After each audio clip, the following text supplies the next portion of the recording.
আসসালামু আলাইকুম। সবাইকে নতুন আরেকটি পর্বে শুভেচ্ছা জানাচ্ছি চেন্নাইয়ের গ্রিমস রোডের এলাকা থেকে। হঠাৎ করেই চলে এসেছি চেন্নাই এবং চেন্নাই কিছুটা ঘুরে দেখছি। বেশ ভালো লেগেছে চেন্নাই শহরের মানুষের কথাবার্তা। আজকেই আমি এসেছি এবং চেন্নাইয়ে থাকবো এবং পরবর্তী প্ল্যান কি সেটা আপনাদের সাথে এখনই শেয়ার করব না। তবে চেন্নাইয়ে মোটামুটি আশেপাশের রাস্তাঘাট, দোকান সব কিছুই বেশ ভালো, পরিষ্কার পরিচ্ছন্ন। আমি বের হয়েছি একটু বাজার করতে। এখন বাজার করে নিয়ে আমি আমার হোটেল রুমে ফিরবো এবং সেখানে যেহেতু চেন্নাইয়ের খাবার খাওয়া কিছুটা কঠিন, তাই এখানে চেষ্টা করব নিজেরা রান্না করে খাওয়ার। চেন্নাইয়ের যে খাদ্যাভ্যাস সেটা আমাদের থেকে অনেকটাই ভিন্ন এবং তাদের খাবারের স্বাদ হোটেলগুলোতেও আমি টেস্ট করে দেখেছি। খুব একটা বাঙালি যারা তারা খেতে পারবে না, অসুবিধা হবে খেতে। তাই আমরা নিজেরা বিভিন্ন বাজার সদাই করে নিয়ে আসলাম। এই বাজার গুলো দিয়ে আমরা নিজেরা রান্না করে খাবো এবং আপাতত যেহেতু আজকেই প্রথম দিন, সামান্য কিছু বাজার করেছি। এই বাজার দিয়ে আগামীকাল থেকে আমরা রান্না শুরু করব এবং রাতেই যে আমাদের ডিনার সেটাও আজকে নিজেরা রান্না করে খাবো, কারণ আমরা সকাল দুপুরে আসলে কিছুই হোটেলের খাবার যেগুলো ছিল খুব ভালো খেতে পারিনি। তো আপনাদের সাথে চেন্নাইয়ের নানা হিস্ট্রি, নানা ট্রেডিশন, চেন্নাইয়ের মানুষের জীবন, চেন্নাইয়ে আমরা কি কি ঘুরলাম, কি কি দেখলাম, এই সব কিছু শেয়ার করব। সো আমাদের সাথেই থাকুন।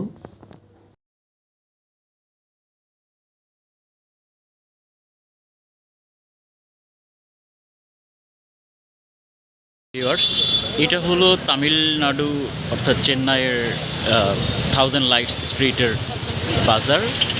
এই বাজারে এসে মূলত আপনাদেরকে যারা অ্যাপোলোতে চিকিৎসা করতে আসবেন বা চেন্নাই ঘুরতে আসবেন, এদিক থেকে কেনাকাটা করতে পারেন। অ্যাটলিস্ট যারা থাউজেন্ড লাইটস রোড বা গ্রিমস রোড যেটাকে আমরা বলি, এখানকার মানুষ বলে, সেখানে এসে রাত বাড়ার সাথে সাথে গ্রিমস রোড বেশ নিরিবিলি হয়ে যাচ্ছে।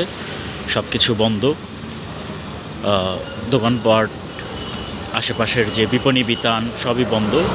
শুধু কিছু গাড়ি ঘোড়া আছে, ট্যাক্সি আছে। তো দেখা যাক এবারের সফরটা কেমন হয়। সব মিলিয়ে আপনাদের শেয়ার করব আপনাদের সুবিধার্থে। আমাদের পাশে থাকবেন। আমরা আছি এই আগারওয়াল ম্যানশনে। এই হোটেলটাতে আমরা আছি। এখানে রুমটা কেমন সেটা আপনাদেরকে দেখাবো এবং কিছুটা দেখিয়েছি, বিস্তারিত আরও পরে বলবো। শুভ সকাল। গ্রিমস রোড থাউজেন্ড লাইটসের গলি থেকে হোটেলের বারান্দা দিয়ে চমৎকার একটা দৃশ্য দেখতে পাচ্ছি। বর্তমানে চেন্নাইয়ে অবস্থান করছি। আর ভিউয়ার্স, আপনারা যারা এই ভিডিও দেখছেন তাদেরকে একটু হোটেল সম্পর্কে বলতে চাই। এখানে হোটেল ভাড়া আনুমানিক বাংলাদেশে আপনাদের 1500 টাকার মধ্যে ভালো হোটেল পেয়ে যাবেন 3 জন থাকার জন্য। আর এর কমেও পাবেন, তবে সেগুলো কিছুটা ভালো হোটেলের যে বৈশিষ্ট্যগুলো থাকে সেসব কিছুটা কম পাওয়া যাবে, তবে থাকা যায়। হোটেলে রান্নার ব্যবস্থা থাকে। এই যে এখানে রান্নার ব্যবস্থা আছে, সুন্দর হাঁড়ি পাতিল এগুলো দেওয়া থাকবে, চাইলে আপনারা রান্না করে খেতে পারবেন। পানির ব্যবস্থা থাকে, এসি পেয়ে যাবেন এই ভাড়ায়। মোটামুটি এই হলো রুমের অবস্থা। তো আপনারা যারা আসবেন তারা গ্রিমস রোডে এলেই অনেক হোটেল পেয়ে যাবেন। তবে আগারওয়াল ম্যানশন এটি আমার কাছে এখন পর্যন্ত ভালো লাগছে। জানি না কয়েকদিন থাকার পরে কেমন মনে হবে, সেটিও আপনাদেরকে জানাবো। আর এই হোটেলে সবসময় আগে থেকে সব কিছু জেনে বুঝে তারপরে হোটেল রুম ভাড়া করবেন এবং যেখানে চিকিৎসা করবেন তার নিকটবর্তী হওয়াটা ভালো। যেমন এটি অ্যাপোলো হসপিটালের খুব নিকটবর্তী। ইন্ডিয়ান রুপিতে মোটামুটি যখন আপনি আসবেন 5 থেকে 6 হাজার রুপি অবশ্যই সাথে নিয়ে আসবেন ক্যাশ। এতে আপনার জন্য খুব সুবিধা হবে রুম ভাড়া নেওয়ার জন্য এবং অন্য অন্য ড্রাইভিং খরচ, বিভিন্ন জিনিসপত্র কেনা, এই জন্য কিছু ক্যাশ সাথে রাখতে হয়। এসেই সাথে সাথে টাকা ভাঙানোটা বা ব্যাংক থেকে বের করাটা ঝামেলা। আর মোটামুটি 1200 থেকে 1500 রুপি যদি বাজেট করেন খুব ভালো হোটেল, এর কমেও পেয়ে যাবেন 700-800 রুপিতে। তো এই ছিল আমার হোটেল রুম সম্পর্কে আপনাদের জানানোর তথ্য। আরও বিস্তারিত পরে জানাবো। এইখানে আপনারা কম দামে যদি বিভিন্ন বাজার করতে চান তাহলে গ্রিমস রোড 1000 লাইটসে একটি বাজার আছে, সেখান থেকে বাজার করতে পারেন। আর এখানে অর্থাৎ পুরো চেন্নাইতেই এবং ইন্ডিয়াতেও গরুর মাংসের দাম বেশ কম। এই যে মাংস কিনে আনা হলো 400 রুপি, বাংলাদেশি টাকায় হয়তো 500 টাকা, 500 টাকা থেকে কিছু বেশি।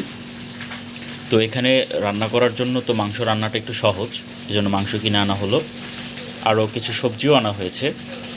আর এগুলো হচ্ছে বিভিন্ন মশলা, ইন্ডিয়ান জীবন, কিউমিন পাউডার, আচি, চিলি পাউডার, কোরিয়েন্ডার পাউডার, সব কিছুই আছে। শক্তি মাটন মশালা, এই মশলাগুলো আপনারা 35 থেকে 70 রুপির ভেতরেই পেয়ে যাবেন। যেহেতু আপনাদেরকে আমি সম্পূর্ণ একটি ধারণা দেওয়ার চেষ্টা করব, তাই এই সব কিছুই আপনাদেরকে জানাচ্ছি। এখন সকাল 11টা বাজে, একটু বের হলাম, দেখি আপনাদেরকে আসলে চেন্নাই গ্রিমস রোড এবং আর আশেপাশে চেন্নাই সম্পর্কে কিছু তথ্য দেওয়ার চেষ্টা করব, জানানোর চেষ্টা করব। দেখি চোখে কি পড়ে। খুবই র্যান্ডম ভিডিও করছি এবার আমি আপনাদের জন্য, খুব ফর্মাল কোনো কিছু না। যা দেখছি, যা জানছি সব কিছুই আপনাদের জানাবো, দেখাবো খুব ক্যাজুয়ালি। তো আমার সাথেই থাকুন। এটা গ্রিমস রোড, গ্রিমস রোডের আশেপাশে।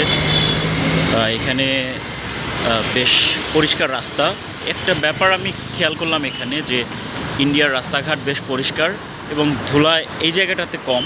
যদিও বায়ু দূষণে ইন্ডিয়া অন্যতম, কিন্তু তবু এখানকার ধুলাবালি আমি রাস্তায় খুব কম পাচ্ছি এই এলাকাতে।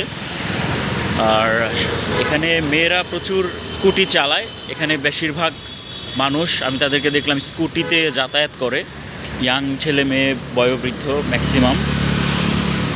মোটর সাইকেলের চেয়ে স্কুটি বেশি, আর অটো আছে। গ্রিমস ব্রেড হাউস থেকে আবার শুরু করলাম। এই জায়গাতে দেখতে পাচ্ছেন যারা বেশিরভাগই এসেছে ট্যুরিস্ট, অর্থাৎ পেশেন্ট তারা, অথবা পেশেন্টের অ্যাটেন্ডেন্ট। তো এই জায়গাতে মোটামুটি সব দোকান, বাজার সব কিছু আপনারা এখান থেকেই সব কিছু কিনতে পারবেন। আর এর আশেপাশে আরও কিছু মার্কেট আছে, তবে সেগুলো একটু হাতের নাগালের বাইরে। এইটা গ্রিমস রোডের একটা পোস্ট অফিস। এই যে একটু ভেতরে যদি যাই, লজিস্টিক্স পোস্ট সেন্টার। এইখানে এই যে সারে সারে দেখুন, এগুলো এখন পর্যন্ত পোস্ট অফিসের যে ট্রেডিশন, যেটা বাংলাদেশ থেকে বিলুপ্ত প্রায়, এখানে আছে। এখানে খুব সুন্দর এই ব্যাপারটা আছে, এই যে পোস্ট অফিসের গাড়িগুলো। একটা হোটেল ব্রহ্মপুত্র। এখানে এটা মূলত অসমীয়া ভাষায় বাংলা লেখা। ইয়ত সকলও ধন অসমীয় বেঙ্গলি আহাব পাওয়া যায়। এটা অসমীয়া ভাষাটা আমার পছন্দ, ওদের কথা বলা বেশ ভালো লাগে। চেন্নাইয়ের ময়লা তুলে নিয়ে যাওয়ার সিস্টেম, সুন্দর সিস্টেমটা। ময়লা উঠিয়ে সরাসরি তারা গাড়িতে সেটা ঢুকিয়ে দেয় এবং স্বয়ংক্রিয় মেশিনের মাধ্যমেই এটা হয়।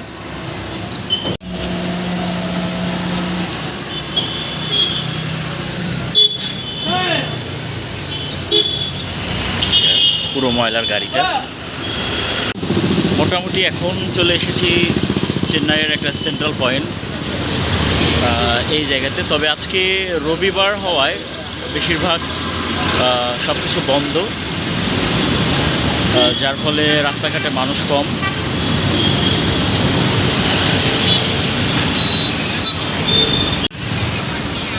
এখান দিয়ে শপিং মল, বিভিন্ন শপ, মার্কেট সব কিছু আছে।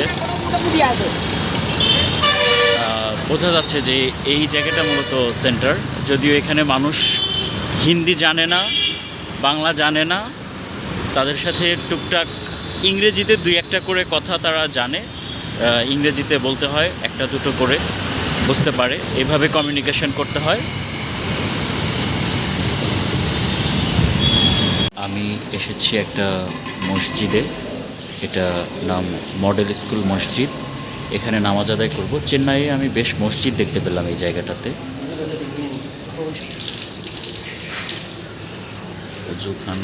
অজুখানাতে উজু করছে সবাই। আমি হাঁটতে বের হয়ে ফেরার পথে হোটেল রুমে এই যে খাবার জন্য এগুলো কিনে নিয়ে আসলাম, এবং এখানে কিছু শ্যাম্পু। বাংলাদেশে এগুলোর দাম একটু বেশি। আপনাদেরকে এই তথ্যটা জানিয়ে রাখা দরকার যে জুস, চকলেট, সাবান, শ্যাম্পু, কসমেটিক্স এগুলোর দাম ইন্ডিয়াতে বাংলাদেশের তুলনায় অনেক কম। এই যেমন এটা বাংলাদেশে প্রায় 200 টাকার বেশি। আমুল কেসার ফ্লেভার এই জুসটা, এটা এখানে মাত্র 26 রুপি। আর এই যে অরবিট, এটা বাংলাদেশে প্রায় 70 টাকা, এখানে মাত্র 10 রুপি। সব কিছু মিলিয়ে কিটক্যাট এটা এখানে 20 রুপি, বাংলাদেশে এটার দাম 40 টাকার বেশি। তো এখানে দাম বেশ কম। আরও অনেক কিছুই আপনাদের দেখানোর আছে, জানানোর আছে। Tune in and stay with me. এই তো ভিউয়ার্স, দুপুরে খাবার জন্য এই যে মাংস আনা হয়েছিল, আর এই যে সুন্দর করে আমার ছোটো ভাই মাংস রান্না করেছে। এখানে গরুর মাংস একদম ভুনা করা হয়েছে, দেখতেও বেশ ভালো। আর এই তো এখানে ভাত চড়িয়ে দেওয়া হয়েছে দুপুরের। সব মিলিয়ে নিজেরা রান্না করে খেতে অসুবিধা হচ্ছে না, বেশ ভালো। আপনারাও নিজেরা রান্না করে খাওয়ার চেষ্টা করবেন এখানে এসে। এতে যেমন খাবারের কোয়ালিটিটা ভালো থাকবে, শরীর ভালো থাকবে, এবং খরচে বেশ সাশ্রয় হবে। তবে অবশ্যই বাইরের খাবারগুলো খাবেন, হায়দ্রাবাদি বিরিয়ানি, দোসা, ইডলি, এখানকার ট্রেডিশনাল যে খাবারগুলো সেগুলো অবশ্যই আপনারা ট্রাই করবেন।